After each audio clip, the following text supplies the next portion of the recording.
আজকের এপিসোডে তোমরা দেখতে পাবে রঘু কিভাবে সোনিয়ার সাথে দেখা করবে, আর এদিকে রঘু প্ল্যান করেছে রাধিকাকে কিভাবে সে বাড়ি থেকে বাইরে বের করবে।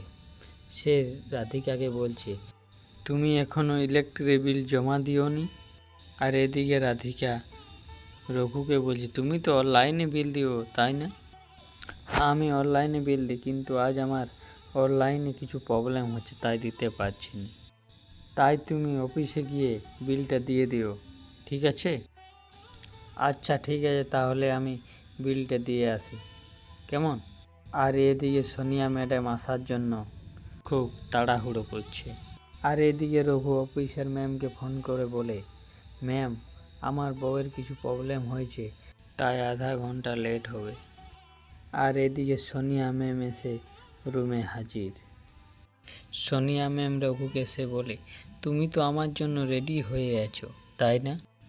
রঘু, তুমি অনেক চালাক বলো, খুব তাড়াতাড়ি কপারটা বন্ধ করে দিলে তাই না? হ্যাঁ হ্যাঁ ঠিক আছে, হয়েছে, যাও এখন তুমি ড্রেসটি চেঞ্জ করে এসো, আমি তোমার জন্য অপেক্ষা করছি, ওকে?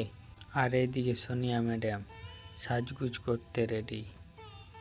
আর এদিকে হঠাৎ করে রাধিকা রুমের ভিতর চলে আসে। রঘু বলে, তুমি খুব তাড়াতাড়ি চলে এলে তাই না? আমি তো বিলের কাগজটি লিখতে ভুলে গিয়েছিলাম, তাই আমি বাড়ি ঘুরে চলে এলাম। তো হ্যালো বন্ধুরা, এরপরে কি ঘটনা ঘটেছে সেই ঘটনা শুনতে গেলে তোমাদের নেক্সট পর্ব দেখতে হবে, তাই তোমাদের নেক্সট পর্ব খুব তাড়াতাড়ি চলে আসবে। এই ভিডিওটি তোমাদের কেমন লেগেছে লাইক কমেন্ট করে বলে দিও, ওকে? আর চ্যানেলটিকে সাবস্ক্রাইব করো। এই ভিডিওটি দেখার জন্য তোমাদেরকে অনেক অনেক ধন্যবাদ।